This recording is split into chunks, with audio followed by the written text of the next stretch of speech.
A lot of people had no idea that R.D. Evans, who used to wrestle in Ring of Honor and in Shikara as Archibald Peck, that included the wrestlers who worked with him in WWE, they had no idea that he even worked for the company or that he used to be a wrestler or any of that stuff. Now, to be fair, I didn't know either that he was working for WWE, and now everybody does.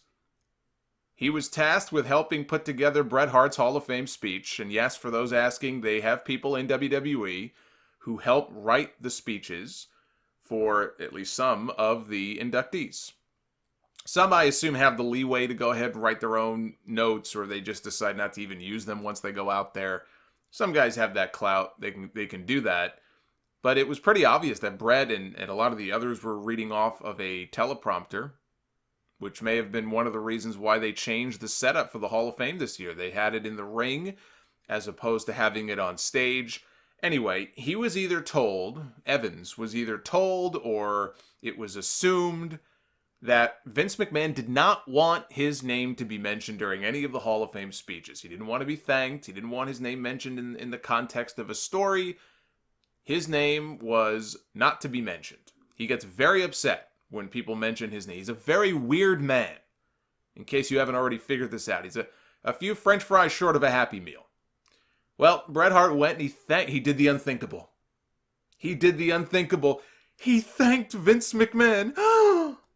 Oh no. He thanked Vince McMahon in his speech for giving him and Jim Neidhart their first big break.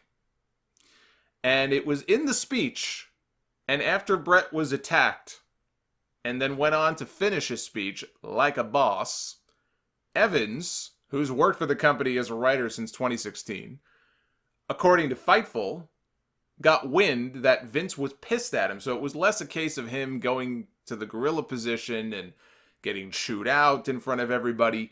He heard, hey, Vince is really angry. He's really pissed. And he got the sense anyway that he was mad enough that his job was probably going to be in jeopardy. And allegedly what he did was he walked back to the gorilla position, he shook Vince's hand, and he proceeded to quit. It was said to be more of a you can't fire me, I quit type scenario, where he probably would have been fired, and so he decided to quit instead.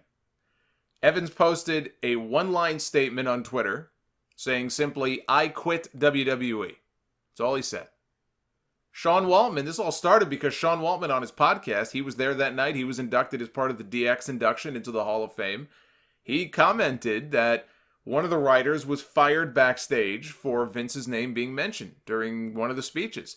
So Waltman claimed the guy was fired. That's what he had heard. Turns out he quit first. Either way, the weird thing about all of this, the whole fucking thing is weird. These people work for a raving psychopath. But the weird thing is that Meltzer had a note in The Observer that said that after all of this went down, before DX went out for their induction to close out the show, Shawn Michaels went to Vince McMahon to ask if it was okay for him to mention his name. And Vince just laughed it off and said, sure, go ahead. Then, of course, DX went out there. They did a whole comedy bit where they mentioned Vince McMahon's name about 50 times. It's like, I hear stories like this, and then I laugh. Every time there is a creative writing opening for a creative position of some kind in WWE, and people will post on Twitter, they'll tag me on Twitter and Facebook. I'm sure they do this with other people and other podcasters as well. But they tag me on Twitter and Facebook. Here, Solomonster, here's your chance. This is your chance to apply. This is my chance. My chance for what? To want to blow my brains out? Why would I ever want to subject myself to that? Do you hate me that much that you would put that evil on me?